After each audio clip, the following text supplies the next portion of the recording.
श्रीमद्भागवते महापुराणे चतुर्थस्कन्धे अथ नवमोऽध्यायः। मैत्रेय उवाच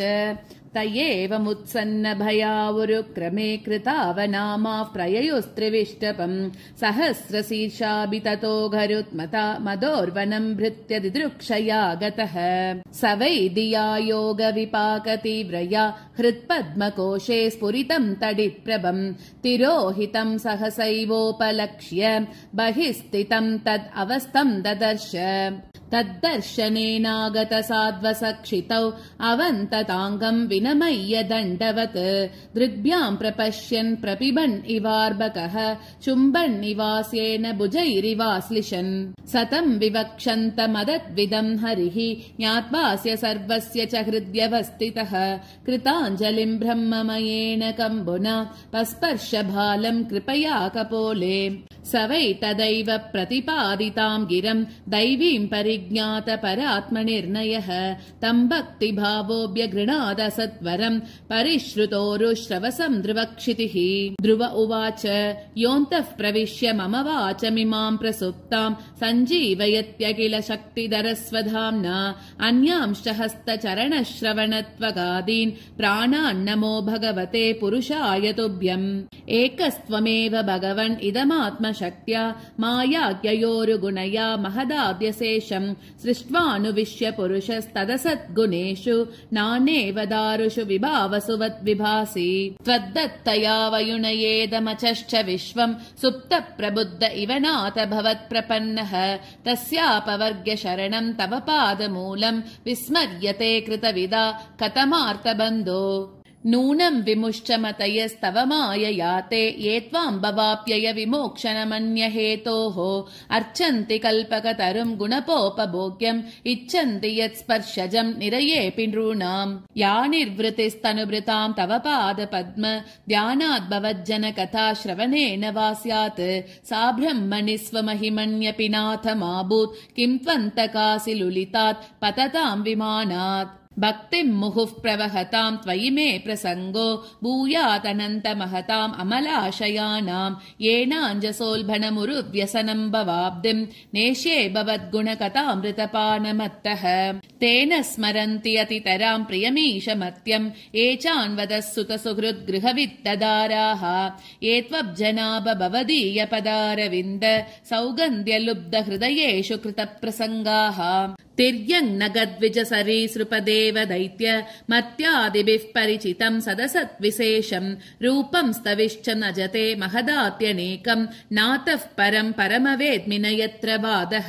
कल्पान्तये तदखिलम् जठरेण गृह्णन् चेते पुमान् स्वदृक्कणन्तसगस्तदङ्गे यन्नाभिसिन्धुरुह काञ्चनलोकपद्म गर्भेद्युमान् भगवते प्रणतोऽस्मि तस्मै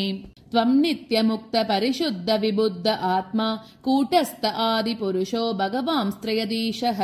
यद्बुद्ध्यवस्थितमखण्डितया स्वदृष्ट्या द्रष्टा स्थितौ अतिमगो व्यतिरिक्त आस्ये यस्मिन् विरुद्ध गतयो ह्यनिशम् पतन्ति विद्यादयो विविधशक्तय आनुपूर्व्यात् तद्ब्रह्म विश्वभवमेकमनन्तमाद्यम् आनन्दमात्रमविकारमहम् प्रपद्ये सत्याशिषो हि भगवंस्तव पादपद्मम् आशिस्तदानुभजतः पुरुषार्थमूर्तेः अप्येव मर्य भगवान् परिपाति दीनान् वाश्रेव वत्सकमनुग्रहकातरोऽस्मान् मैत्रेय उवाच अताभिष्टुत एवम् वै सत्सङ्कल्पेन धीमता भृत्यानुरक्तो भगवान् प्रतिनन्देतमब्रवीत् श्रीभगवानुवाच वेदाहम् ते व्यवसितम् हृदि राजन्य बालक तत्प्रयच्छामि भद्रम् ते दुरापमपि सुव्रत नान्यैरधिष्ठितम् भद्र यद्ब्राजिष्णुद्रुवक्षिति यत्र ग्रहर्क्षताराणाम् ज्योतिषाम् चक्रमाहितम् मेढ्याम् गोचक्रवत्स्तास्नु परस्तात् कल्पवासिनाम् धर्मोऽग्निः कश्यपः शुक्र मुनयो ये वनौकसः चरन्ति दक्षिणीकृत्य भ्रमन्तो यत्सतारकाः प्रस्थिते तु वनम् पित्रा दत्त्वा गाम् धर्म संश्रयः 36 वर्षसाहस्रम् रक्षिता व्याहतेन्द्रियः त्वद्भ्रात उत्तमेनश्चे मृगयायाम् तु तन्मनाः अन्वेषन्ति वनम् माता दावाग्निम् सा प्रवेक्ष्यति इष्ट्वा मां यज्ञहृदयं यज्ञैः पुष्कलदक्षिणैः भुक्त्वा चैहासिषः सत्या अन्ते मां संस्मरिष्यसि ततो गन्तासि मत्स्थानं सर्वलोकनमस्कृतम् उपरिष्टातृषिभ्यस्त्वं यतो नावर्तते गतः। मैत्रेय उवाच इत्यर्चितः स भगवान् अतिदिश्यात्मनः पदम् बालस्य पश्यतो धाम स्वमगात् गरुडध्वजः सोऽपि सङ्कल्पजम् विष्णोः पादसेवोपसादितम् प्राप्य सङ्कल्पनिर्वाणम् नातिभ्रीतोऽभ्यगात्पुरम्। विदुर उवाच सुदुर्लभम् यत्परमम् पदम् हरेः मायाविनस्तच्चरणार्चनार्जितम् लब्ध्वाप्य सिद्धार्थमिवैकजन्मना कथम् स्वमात्मानममन्यतार्धवित्। मैत्रेय उवाच मातुः सपत्न्या वाग्बाणैः हृदि विद्धस्तु तान् स्मरन् नैच्छन्मुक्तिपतेर्मुक्तिम् तस्मात् तापमुपेयिवान्। ध्रुव उवाच समाधिना नैकभवेन यत्पदम् वितुः सनन्दादय ऊर्ध्वरेतसः मासैरहं षड्भिरमुष्य पादयोः छायामुपेत्यापगतः पृथङ्मतिः। अहो बत ममानात्म्यम् मन्दभाग्यस्य पश्यत भवच्चितः पादमूलम् गत्वा याचे यदन्तवत् मतिर्विदूषिता देवैः पदद्भिरसहिष्णुभिः यो नारदवचस्तद्यम् नाग्राहिषमसत्तमः। दैवीं मायामुपाश्रित्य प्रसुप्त इव भिन्नदृक् तप्ये द्वितीयेऽप्य सति भ्रातृभ्रातृव्यहृद्रुजा मयैतत्प्रार्थितं व्यर्थं चिकित्सेव गतायुषि प्रसाद्य जगतात्मानं तपसा दुष्प्रसादनं भवच्चितमया चेहं भवं भाग्यविवर्जितः स्वाराज्यं यच्छतो मौढ्यात्मानो मे भिक्षितो बत ईश्वरात् क्षीणपुण्येन पलीकाराणि वादनः। मैत्रेय उवाच न वै मुकुन्दस्य पदारविन्दयोरजोजुषस्तात भवादृशा जनाः वाञ्छन्ति तद्दास्यमृते तमात्मनो यदृच्छया लब्धमनः समृद्धयः आकर्ण्यात्मजमायान्तम् सम्परेत्य यथागतम् राजा न श्रद्धते भद्रम् अभद्रस्य कुतो मम श्रद्धाय वाक्यम् देवर्षेः हर्षवेगेन दर्शितः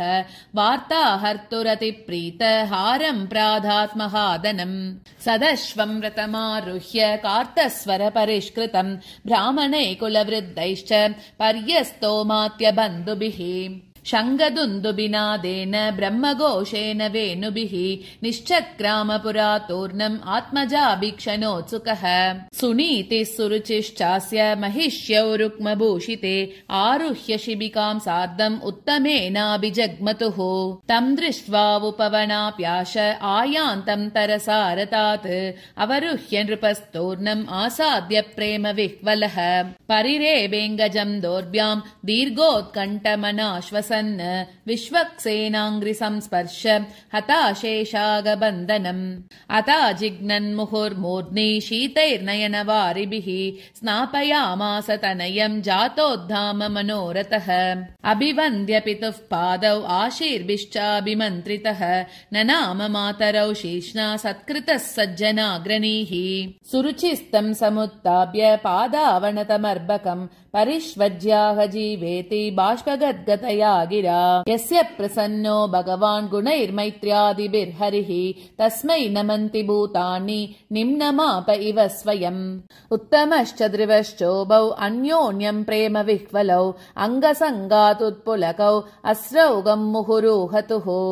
सुनीतिरस्य जननी प्राणेभ्योऽपि प्रियम् सुतम् उपगुह्य जहावादिम् तदङ्गस्पर्श निर्वृता पयस्तनाभ्याम् सुस्राव नेत्रजै सलिलै शिवैः तदाभिषिच्यमानाभ्याम् वीरवीरसुवो मुहुः तां शशंसुर्जना राज्ञीं दिश्याते पुत्र आर्तिः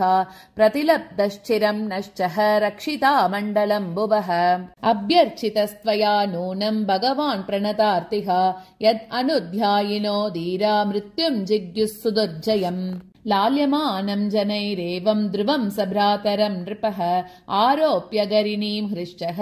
स्तूयमानो विशत्पुरम् तत्र तत्रोपसङ्क्लिप्तैः लसन्मकरतोरणैः